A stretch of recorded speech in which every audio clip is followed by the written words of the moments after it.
Chapter 2. The Pool of Tears. Curiouser and curiouser, cried Alice. She was so much surprised that for the moment she quite forgot how to speak good English. Now I'm opening out like the largest telescope that ever was. Goodbye, feet. For when she looked down at her feet, they seemed to be almost out of sight. They were getting off so far. Oh, my poor little feet. I wonder who will put on your shoes and stockings for you now, dears. I'm sure I shan't be able. I shall be a great deal too far off to trouble myself about you. You must manage the best way you can, but I must be kind to them, thought Alice, or perhaps they won't walk the way I want to go. Let me see, I'll give them a new pair of boots every Christmas. And she went on, planning to herself how she would manage it.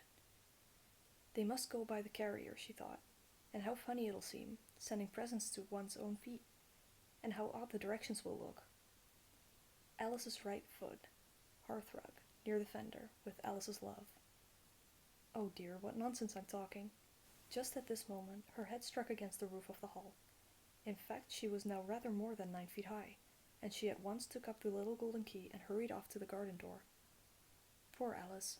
It was as much as she could do, lying down on one side to look through the little garden with one eye. But to get through was more hopeless than ever. She sat down and began to cry again. You ought to be ashamed of yourself, said Alice. A great girl like you, she might well say this, to go on crying in this way. Stop this moment, I tell you. But she went on all the same, shedding gallons of tears, until there was a large pool all around her, about 4 inches deep and reaching half down the hall. After a time she heard a little pattering of feet in the distance, and she hastily dried her eyes to see what was coming.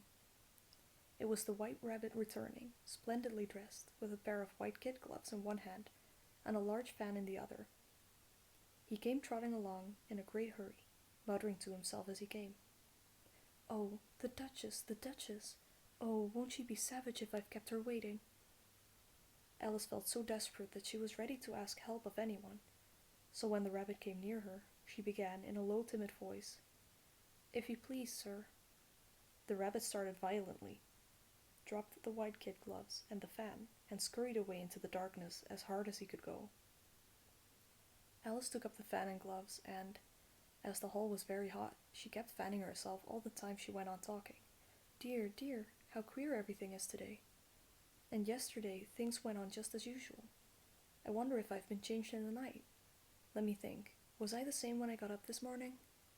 I almost think I can remember feeling a little different. But if I'm not the same, the next question is, who in the world am I? Ah, that's a great puzzle. And she began thinking over all the children she knew, that were of the same age as herself, to see if she could have been changed for any of them. I'm sure I'm not Ada, she said, for her hair goes in such long ringlets, and mine doesn't go in ringlets at all. And I'm sure I can't be Mabel, for I know all sorts of things, and she knows such a very little. Besides, she's she, and I'm I, and, oh dear, how puzzling it all is. I'll try it if I know all the things I used to know. Let me see. 4 times 5 is 12, and 4 times 6 is 13, and 4 times 7 is, oh dear, I shall never get to 20 at that rate. However, the multiplication table don't signify. Let's try geography. London is the capital of Paris, and Paris is the capital of Rome, and Rome, no, that's all wrong. I'm certain. I must have been changed for Mabel. I'll try and say, how doth the little... And she crossed her hands on her lap, as if she were saying lessons, and began to repeat it. But her voice sounded hoarse and strange, and the words did not come the same as they used to do. How doth the little crocodile improve his shining tail, and pour the waters of the Nile on every golden scale? How cheerfully he seems to grin, how neatly spreads his claws, and welcome little fishes in with gently smiling jaws. I'm sure those are not the right words, said poor Alice, and her eyes filled with tears again, as she went on. I must be Mabel after all, and I shall have to go and live in that poky little house, and have next to no toys to play with, and oh, ever so many lessons to learn. No, I've made up my mind about it. If I'm Mabel, I'll stay down here. It'll be no use their putting their heads down and saying, Come up again, dear. I shall only look up and say, Who am I then? Tell me that first, and then, if I like being that person, I'll come up. If not, I'll stay down here till I am somebody else. But oh dear, cried Alice, with a sudden burst of tears. I do wish they would put their heads down. I'm so very tired of being all alone here. As she said this, she looked down at her hands, and was surprised to see that she had put on one of the rabbit's little white kid gloves while she was talking. How can I have done that, she thought. I must be growing small again. She got up and went to the table to measure herself by it, and found that, as nearly as she could guess, she was now about 2 feet high, and was going on shrinking rapidly. She soon found that the cause of this was the fan she was holding, and she dropped it hastily, just in time to save herself from shrinking away altogether. That was a narrow escape, said Alice, a good deal frightened at the sudden change, but very glad to find herself still in existence. And now for the garden. And she ran with all speed back to the little door, but alas, the little door was shut again, and the little golden key was lying on the glass table as before. And things are worse than ever, thought the poor child, for I never was so small as this before, never, and I declare it's too bad, that it is. As she said these words, her foot slipped, and in another moment, splash! She was up to her chin in salt water. Her first idea was that she had somehow fallen into the sea. And in that case, I can go back by the railway, she said to herself. Alice had been to the seaside once in her life, and had come to the general conclusion that wherever you go to on the English coast, you find a number of bathing machines in the sea, some children digging in the sand with wooden spades, then a row of lodging houses, and behind them a railway station. However, she soon made out that she was in the pool of tears which she had wept when she was 9 feet high. I wish I hadn't cried so much, said Alice, as she swam about, trying to find her way out. I shall be punished for it now, I suppose, by being drowned in my own tears. That will be a queer thing, to be sure. However, everything is queer today.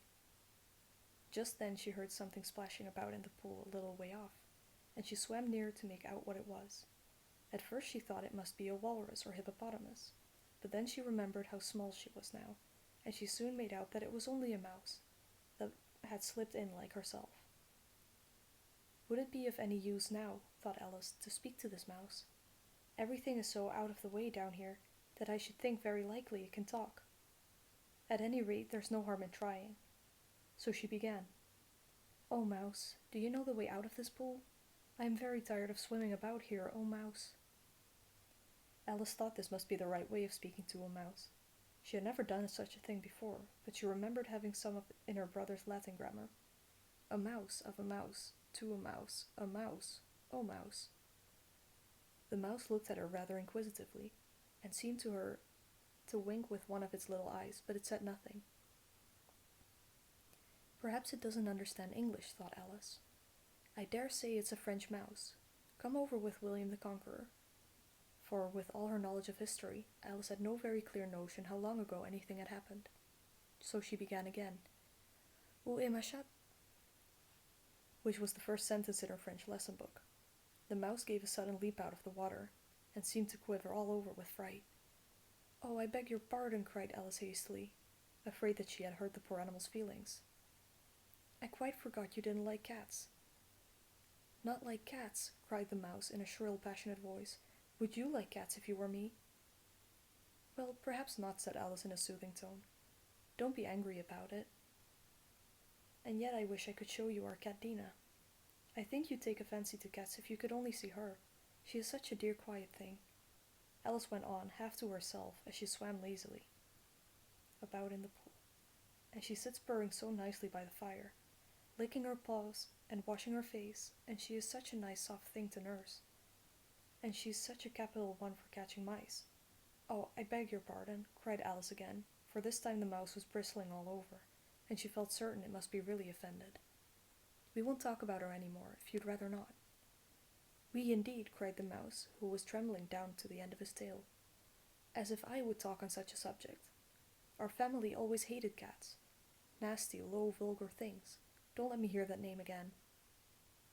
I won't indeed, said Alice, in a great hurry to change the subject of conversation. Are you fond of dogs? The mouse did not answer, so Alice went on eagerly. There is such a nice little dog near our house. I should like to show you. A little bright-eyed terrier, you know, with, oh, such long curly brown hair, and it'll fetch things when you throw them, and it'll sit up and beg for its dinner, and all sorts of things. I can't remember half of them, and it belongs to a farmer, you know, and he says it's so useful, it's worth £100. He says it kills all the rats and— "Oh dear," cried Alice in a sorrowful tone, "I'm afraid I've offended it again." For the mouse was swimming away from her as hard as it could go, and making quite a commotion in the pool as it went. So she called softly after it, "Mouse dear, do come back again, and we won't talk about cats or dogs either, if you don't like them." When the mouse heard this, it turned round and swam slowly back to her. Its face was quite pale, with passion, Alice thought, and it said in a low, trembling voice, "Let us get to the shore, and then I'll tell you my history, and you'll understand why it is I hate cats and dogs." It was high time to go, for the pool was getting quite crowded with the birds and animals that had fallen into it. There was a duck and a dodo, a lory and an eaglet, and several other curious creatures. Alice led the way, and the whole party swam to the shore.